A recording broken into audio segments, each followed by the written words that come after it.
La chronique éducation canine avec Michel Lacasse, une présentation de l'animalerie Jocazo du 236 Notre-Dame-Maniwaki, où l'on retrouve des produits de qualité qui combleront vos animaux de compagnie. 449-1730. Dans l'émission Anne le matin, Annetti vous présente maintenant sa chronique du jour. Oh, il a coupé court le téléphone, 17h38. Comment ça va, Michel? Ça va bien, toi? Ah, ça va super bien. Écoute, un long week-end, t'en as profité pour te reposer ou pour rencontrer d'autres chiens? Ah, ben disons que j'ai fait un peu les deux et j'ai même ramassé des feuilles. Ah oui, ça, c'est une belle activité d'automne. Ça a commencé à tomber, là, puis j'ai rangé certaines petites choses. Et bien entendu, j'ai rencontré des chiens et j'ai promené mes chiens. Bon, en parlant de promener des chiens, il y en a qui tirent plus que d'autres, hein? Absolument.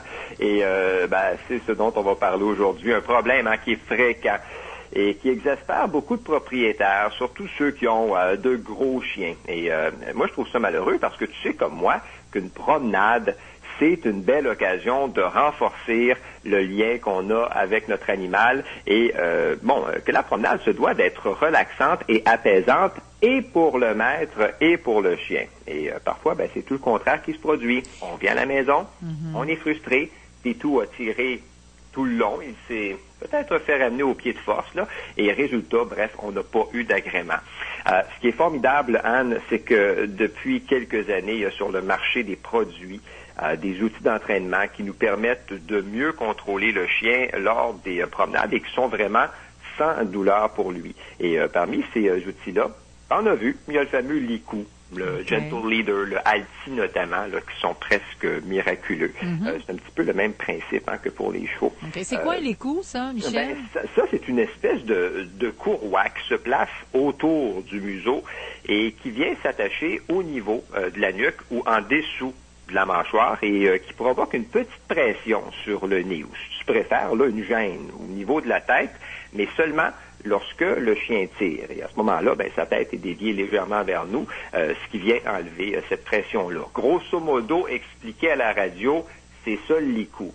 Et parenthèse, là, lorsque je parle de gêne, c'est vraiment pas d'une douleur, c'est d'un inconfort tout simplement. Et ce qui est vraiment intéressant, c'est que ça n'étrangle pas le chien. Au niveau du cou, là, il n'y a aucune pression.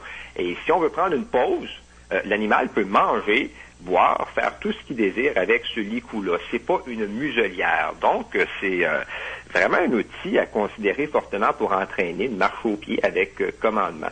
Maintenant, il y a une chose que je dois mentionner.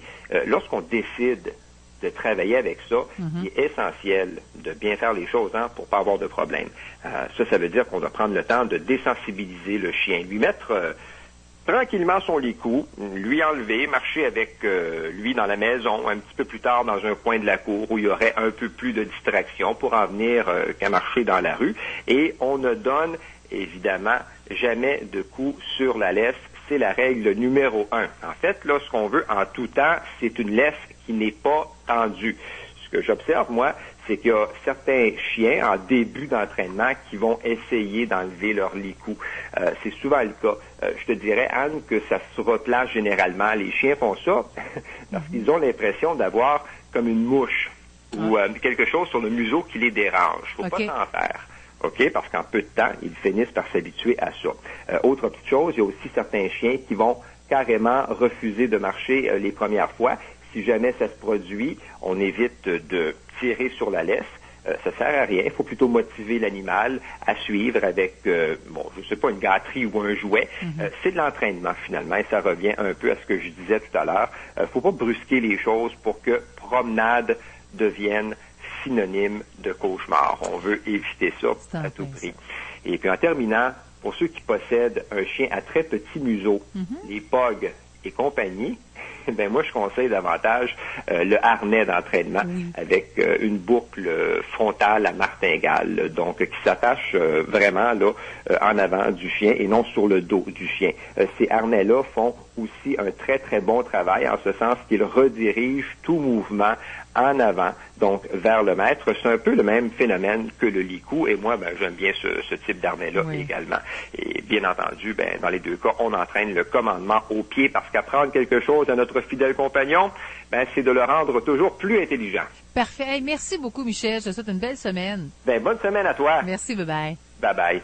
La chronique éducation canine avec Michel Lacasse vous a été présentée par l'animalerie Jocazo 236 Notre-Dame-Maniwaki, où l'on retrouve des produits de qualité qui combleront vos animaux de compagnie. 449-1730. À CAGA FM, vous écoutez à l'étier jusqu'à midi.